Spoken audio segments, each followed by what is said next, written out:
আজকে George স্টেইনারের translation theory নিয়ে একটি কথা বলি।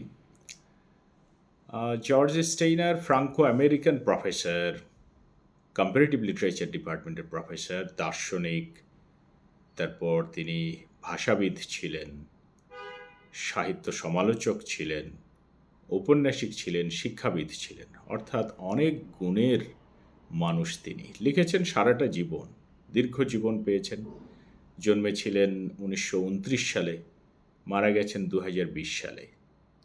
অর্থাৎ এই ৯১ বছরের জীবৎকালে তিনি প্রচুর লেখালেখি করেছেন। তিনি ১৯৭৫ সালে তার যে বই প্রকাশ হয়, বইটির নাম ছিল আফটার ব্যাবেল, সেই বইতে তিনি ট্রান্সলেশন থিওরির বিষয়ে বেশ কিছু ধারণা দেন, যে ধারণাগুলো অন্যান্য যারা ট্রান্সলেশন থিওরিস্ট, যেমন ধরুন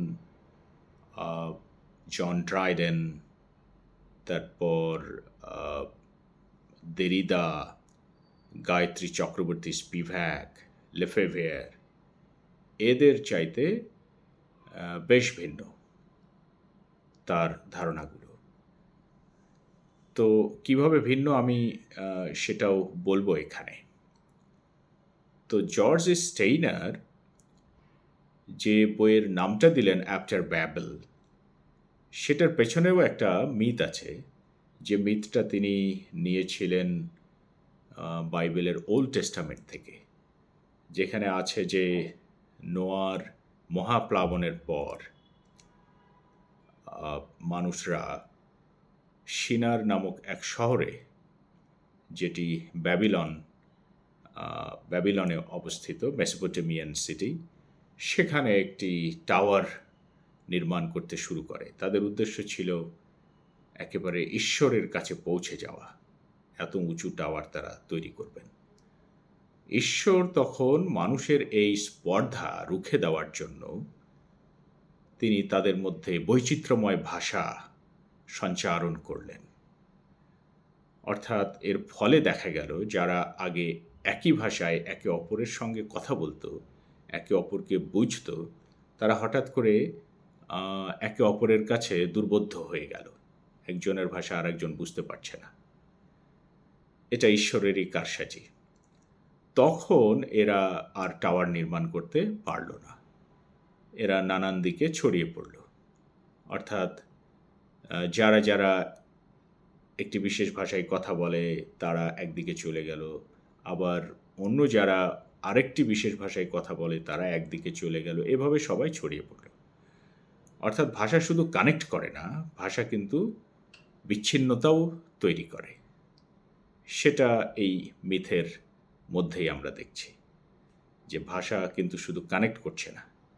কারণ একটি সমাজ গঠনের জন্যে প্রধান যে শর্ত, সেটা হলো সমাজে যারা বসবাস করবেন তাদের মধ্যে পারস্পরিক বোধগম্যতা দরকার, ভাবের আদান প্রদান দরকার। তো পরস্পর যদি পরস্পরের কাছে দুর্বোধ্য হয়, তাহলে তো একসাথে বসবাস করা সম্ভব নয়। আর একসাথে বসবাস না করলে তো সমাজ গড়ে ওঠে না। তো যাই হোক, এই মিথ থেকে উৎসাহিত হয়ে আফটার ব্যাবেল নামক গ্রন্থ রচনা করলেন স্টেইনার ১৯৭৫ সালে, এবং সেখানেই তিনি ট্রান্সলেশনের তত্ত্ব হাজির করলেন। তিনি বললেন, আসলে আমরা যে কথাবার্তা বলি, আমরা যে যোগাযোগ করি একে অপরের সাথে, সেটি মূলত ট্রান্সলেশন। অর্থাৎ ট্রান্সলেশনের কাজ হলো ব্রিজিং বা কানেক্টিং। অর্থাৎ আমরা একে অপরের সাথে যোগাযোগ রক্ষা করি ট্রান্সলেশনের মধ্য দিয়ে। তো এই ট্রান্সলেশন একটা প্রক্রিয়ার নাম। তিনি ট্রান্সলেশনকে কোনো অ্যাবস্ট্রাক্ট বললেন না, তিনি বললেন ট্রান্সলেশন একটা প্রসেস। এই প্রসেসের 4টি স্টেপ আছে। প্রথম স্টেপে যেটি আছে সেটি হলো ট্রাস্ট। ট্রাস্ট মানে আমরা জানি আস্থা বা বিশ্বাস। অর্থাৎ উনি বুঝাতে চাইলেন, আমি যখন সিদ্ধান্ত নেব যে এই বইটি ট্রান্সলেট করব, তখন আমাকে বিশ্বাস করতে হবে যে এই বইটির মধ্যে অর্থ আছে, এই বইটির মধ্যে মিনিংস আছে। তো সেই মিনিংসগুলোকে আমি আহ, আরেক ভাষায় এবং আরেক দল পাঠকের কাছে পৌঁছে দিতে আমি কাজ করব। সেটাই ট্রান্সলেটরের কাজ, অর্থাৎ অনুবাদকের কাজ। অর্থাৎ অনুবাদক যখন অনুবাদ প্রক্রিয়া শুরু করবেন, প্রথমে তাকে এই আস্থা আনতে হবে যে আমি যে বইটার অনুবাদ করছি তার মধ্যে অর্থ আছে, মিনিংস আছে। এই প্রসেসের দ্বিতীয় যে ধাপ, সেটাকে উনি বললেন অ্যাগ্রেশন। অ্যাগ্রেশন মানে আক্রমণ। অর্থাৎ যে গ্রন্থের মধ্যে অর্থ আছে, সেই গ্রন্থের আমি যখন অনুবাদ করছি, তখন সেই গ্রন্থের মধ্যে প্রথমে আমাকে ঢুকতে হবে এবং তাকে ওলটপালট করে আমাকে অর্থ বের করে আনতে হবে। যেমন আমি যদি ঝিনুক থেকে মুক্তা বের করতে চাই, তাহলে ওই ঝিনুককে কাটতে হবে বা খুলতে হবে ওর খোসা, তারপরে তো ভেতরে আমি মুক্তা পাব।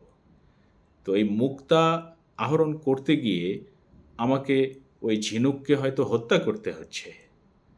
তো এই যে অ্যাগ্রেশন মানে আক্রমণ করছি আমি, সেই দিক থেকে তিনি এই শব্দটা হয়তো ব্যবহার করেছেন যে এই মিনিং খুঁজতে গিয়ে আমরা এক ধরনের ডিকনস্ট্রাক্ট করে ফেলি, ডিকনস্ট্রাক্ট করি, বিনির্মাণ করি, ভাঙতে থাকি সেই সোর্স টেক্সট বা উৎস গ্রন্থকে। পরের যে প্রসেস, সেটিকে বলা হচ্ছে ইনকর্পোরেশন। অর্থাৎ এই মিনিং যখন আমি খুঁজে খুঁজে বের করলাম, তখন সেটিকে আবার আমার টার্গেট ল্যাঙ্গুয়েজ বা উদ্দিষ্ট ভাষা যেটা, সেই ভাষার মধ্যে এবং উদ্দিষ্ট যে পাঠক তাদের যে সংস্কৃতি, সেই সংস্কৃতির মধ্যে আমাকে আবার প্রবেশ করিয়ে দিতে হবে, তার মধ্যে আনতে হবে। তো এই কাজটাকে উনি বলছেন ইনকর্পোরেশন। আর শেষে গিয়ে বলছেন এই ট্রান্সলেশন প্রক্রিয়ার যে শেষ ধাপ, সেটিকে উনি বলছেন রেস্টিটিউশন। রেস্টিটিউশন বলতে উনি ব্যালেন্স বা ভারসাম্য বুঝিয়েছেন। অর্থাৎ আমি এই যে ভাঙলাম উৎস গ্রন্থ এবং গড়লাম উদ্দিষ্ট গ্রন্থ, এই দুয়ের মাঝে আমার কিন্তু ভারসাম্য রক্ষা করতে হবে। তা না হলে আমার অনুদিত গ্রন্থ উৎস গ্রন্থ থেকে সরে যেতে পারে। সেটি একজন অনুবাদকের কাজ নয়। অনুবাদকের কাজ এই দুয়ের মাঝখানে ব্রিজিং করা। তো ওই ব্রিজিংটাকেই উনি বলছেন রেস্টিটিউশন। এই যে অনুবাদ প্রক্রিয়ার যে 4টি স্টেপ, এই 4টি স্টেপ অনুসরণ করে একজন অনুবাদক অনুবাদ হাজির করেন। তবে এখানে যে বিষয়টা লক্ষণীয়, সেটি হলো স্টেইনার কিন্তু অনুবাদকে বা অনুবাদ করার প্রক্রিয়াকে লিঙ্গুইস্টিক প্রসেস বলে ক্ষান্ত হননি। তিনি বলেছেন, হ্যাঁ, এখানে ভাষার তো ব্যাপার আছে, ভাষাতাত্ত্বিক ব্যাপারও আছে, কিন্তু অনুবাদ শুধু ভাষা, ভাষাতান্ত্রিক, সেমিওটিক বা ওই যে অর্থ জানা, অর্থ বোঝা, এসব ব্যাপারের মধ্যেও সীমাবদ্ধ নয়। অনুবাদ একই সাথে লিঙ্গুইস্টিক একটি প্রসেস এবং দার্শনিক বা ফিলসফিক একটা প্রসেস।